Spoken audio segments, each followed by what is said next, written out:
But the Associated Press recently did a good roundup story about how the Trump administration basically procrastinated for months before acknowledging, the gravity of this situation that we're facing as a nation. And the article, and I'm going to share that with you in just a moment, it answers a lot of the what questions, how they blew it, and how Trump kept saying, oh, there's no problem, and then going and playing golf, and oh, there's no problem, and then going and playing golf, and oh, there's no problem, and then going and playing golf. And until finally it was like, oh my God, there's a problem. And suddenly Fox News does a pivot so fast that Sean Hannity's head is spinning. So it answers all those what questions, what Trump was doing, what the Trump administration was doing. That article doesn't talk about it, but others talk about how the U.S. Chamber of Commerce was lobbying Trump not to do anything, essentially, certainly not to use the Defense Production. A bunch of Democratic senators writing just to rip them a new one letter to the Chamber of Commerce saying what's going on here. So we know the what's. What we don't know are the whys. Why would the Trump administration be this callous in their disregard for the lives of Americans? Why? I don't know the answer to the question. Maybe we can crowdsource the answer. I mean, why did Trump procrastinate for 2 months? Was he trying to squeeze a few months of extra revenue out of his hotels?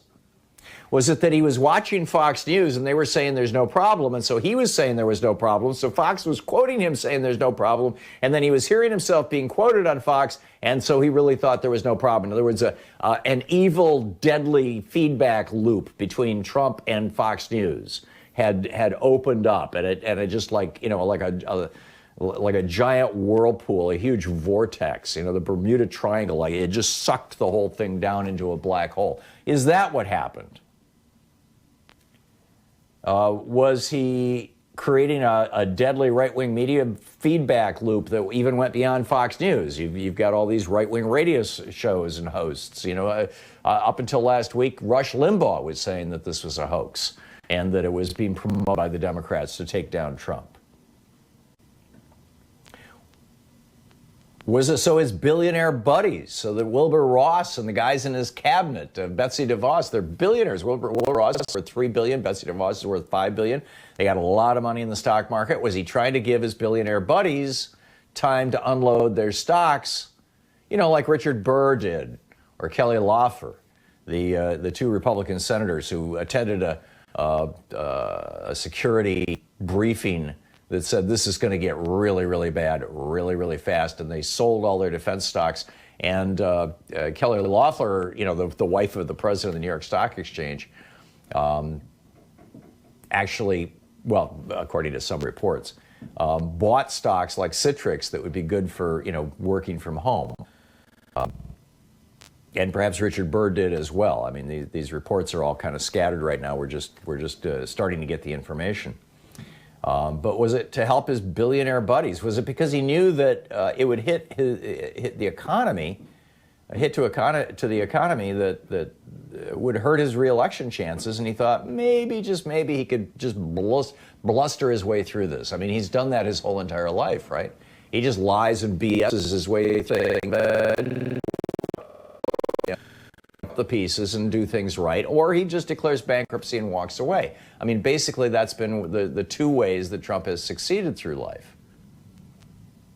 To the extent that you can say that he's a success, he's declared bankruptcy 6 times. That doesn't sound like a success to me. He's a serial failure. His father gave him $400 million, and he pissed it all away. I mean, it's just. But the question that I'm asking is, why did Trump delay? I mean, his delay is going to cost tens of thousands of lives, possibly hundreds of thousands, maybe millions of American lives. Deaths that are completely unnecessary, that are wreaking havoc on our healthcare system. I have 2 kids who are first-line healthcare providers. One of them is rotating to the ER in a week and a half. Here in Portland, we're hearing stories that the emergency room docs and throughout the hospital, they don't have the personal protective equipment that they want. I mean, what's the deal here?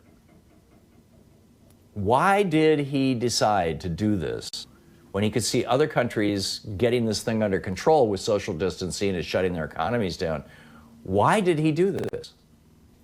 I mean, there's, perhaps a broader picture here.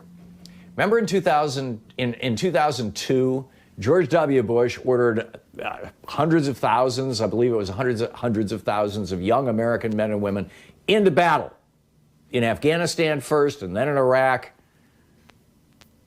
without body armor and in Humvees that were not appropriately armored. So in those early days, you had all these fatalities and all these, wounded people, particularly wounded from IEDs, because George W. Bush just hadn't planned for the war.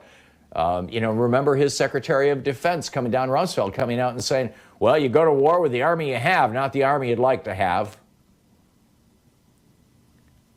But, the fact of the matter is that George W. Bush knew before he was elected that he was going to declare war on Iraq. He had told that to Mickey Herskowitz a year before he was elected, that's what you do. You become a wartime president. That's how you get reelected. And sure enough, that's how he got reelected in 2004. Was we're at war. Stay with me. Trump is trying to do the same thing. Gee, I'm a wartime president now. Isn't this cool? Is this a Republican thing? I mean, I don't know if Franklin Roosevelt sent people into World War II without the proper equipment. I don't think so. I think that, within a matter of a week or two, he had every factory in America producing goods for the army, the military, and producing the things that people needed. Is this a Republican thing? I just don't get it. Is it that they don't care about the lives of the private first class who's charging into battle in Iraq without body armor and an unarmored Humvee? That they don't care about the lives of the nurses and doctors who are treating people in the ERs? Because, hey, we're Republicans. We're rich. We've got our own private doctors and nurses. We've got private clinics. We have concierge medicine. Is that what's going on? Last week, there were reports about America's oligarchs getting on their private planes and flying to their private bunkers or their private islands with their own nurses and doctors and their own ventilators. States are being outbid in the marketplace for ventilators by rich people who want them in their homes. I mean, is this a Republican thing? Why? Why did Donald Trump delay? Why all these, quote, missteps? I'll share some of the details of the delays and the missteps with you after the break. But the question I'm asking is, why did he do this? And why does it look like he's about to return to a period of, denial and doing nothing? Why?